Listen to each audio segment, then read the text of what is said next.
ایک ایسا عذاب جس میں 3 بڑے شہروں کو نیست و نابود کر دیا گیا۔ اس عذاب کے دوران ایسا کیا ہوا کہ ایک عورت پتھر کے مجسمے میں تبدیل ہو گئی؟ وہ عورت کون تھی؟ اس نے ایسا کیا گناہ کیا تھا کہ قیامت تک کے لیے لوگوں کے لیے وہ عبرت کا نشان بن گئی؟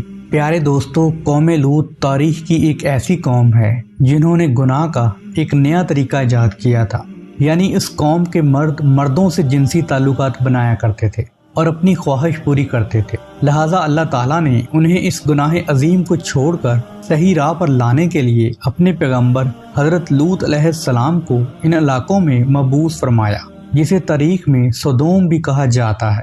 آپ نے اس قوم کو ڈرایا اور بہت سمجھایا کہ یہ بدحالی اور ایک عظیم گناہ ہے۔ اللہ نے تمہارے لیے عورتوں کو پیدا فرمایا ہے، لہٰذا اپنی خواہشات کو حلال طریقے سے پوری کرو اور اس گندگی سے توبہ کر لو۔ لیکن ان کی قوم نے حضرت لوط علیہ السلام کی دعوت کو ٹھکرا دیا اور یہ کہا کہ اگر تمہارا رب ہم پر عذاب لانے والا ہے تو ہم تیار ہیں، تم اپنے رب سے عذاب کا مطالبہ کرو۔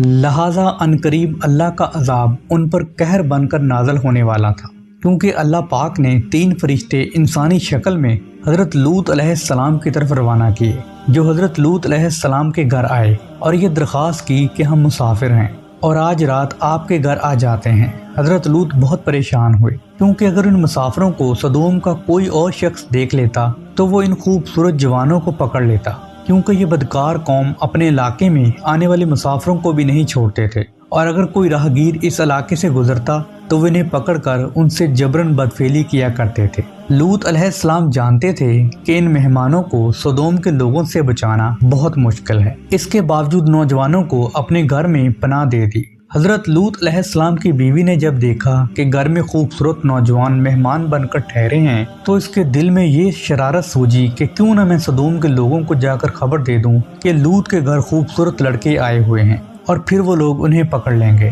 دراصل حضرت لوط کی بیوی اب تک آپ پر ایمان نہیں لائی تھی اور وہ کافر و منافقہ میں شامل تھی اور اپنے قوم میں ہونے والے تمام تر برے کام کی حمایت کرتی تھی۔ دوستو، امام قرطبی کے مطابق لوط علیہ السلام کی بیوی کا نام وائلہ تھا۔ جب وائلہ کو یہ علم ہوا کہ خوبصورت نوجوان آج رات ہمارے گھر مہمان ٹھہرنے والے ہیں تو وہ فوراً سدوم کے شریر ترین لوگوں کے پاس گئی اور انہیں کہا کہ تم لوگ یہاں کیا کر رہے ہو؟ 3 خوبصورت نوجوان لڑکے میرے شوہر لوط کے یہاں مہمان بن کر ٹھہرے ہوئے ہیں، وہ آج رات میرے گھر میں ہی رہیں گے۔ وہ بہت خوبصورت اور پرکشش چہرے والے لڑکے ہیں۔ یہ سننا تھا کہ ان فحش کام کرنے والے لوگوں پر شیطان سوار ہو گیا اور وہ دوڑتے ہوئے حضرت لوط کے گھر کی طرف بھاگنے لگے۔ کچھ دیر بعد حضرت لوط کے گھر کے باہر ایک جمع غفیر لگا ہوا تھا۔ لوگوں نے ان کے گھر کو گھیر رکھا تھا اور ان لڑکوں کے ساتھ بدفعلی کے ارادے سے دیوار پر چڑھنے لگے تھے۔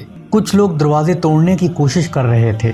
وہ نوجوان لڑکے جو دراصل مقدس فرشتے جبرائیل، اسرافیل اور اسرائیل علیہ السلام تھے، انہوں نے کہا، آپ فکر نہ کریں، ہم اللہ کی طرف سے بھیجے ہوئے فرشتے ہیں، ان بدکاروں پر جلد ہی عذاب الہی آنے والا ہے۔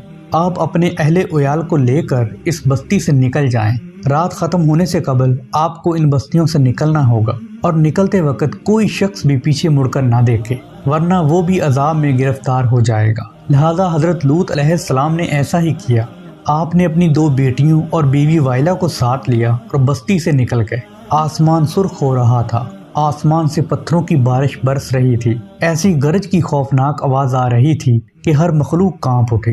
اس دوران حضرت لوط اپنی بیوی، بیٹیوں اور ان فرشتوں کے ساتھ جلدی جلدی قدم بڑھا رہے تھے، اور چلتے وقت ان کی نظریں غضب الہی کے ڈر سے نیچے جھکی ہوئی تھیں کہ اچانک پتھر اور آگ کا ایک بڑا پتھر سدوم شہر کے بیچوں بیچ آ گرا، جس سے بہت خوفناک آواز آئی۔ لہٰذا حضرت لوط علیہ السلام کی بیوی وائلہ، جو اپنی قوم کے بدکاروں سے محبت رکھتی تھی، اس نے پیچھے مڑ کر دیکھ لیا اور کہنے لگی، ہائے رے میری قوم! اللہ کے عذاب کا ایک پتھر اس کے اوپر بھی آ گرا اور وہ بھی ہلاک ہو کر اسی جگہ پتھر کی بن گئی۔ دوستو، آج اسرائیل اور اردن کے درمیان ایک ویران علاقہ پایا جاتا ہے۔ محققین کے مطابق یہ وہی جگہ ہے جہاں زمانہ قدیم میں 3 بڑے شہر آباد تھے، جن کے نام سدوم، عمور اور زگر تھے۔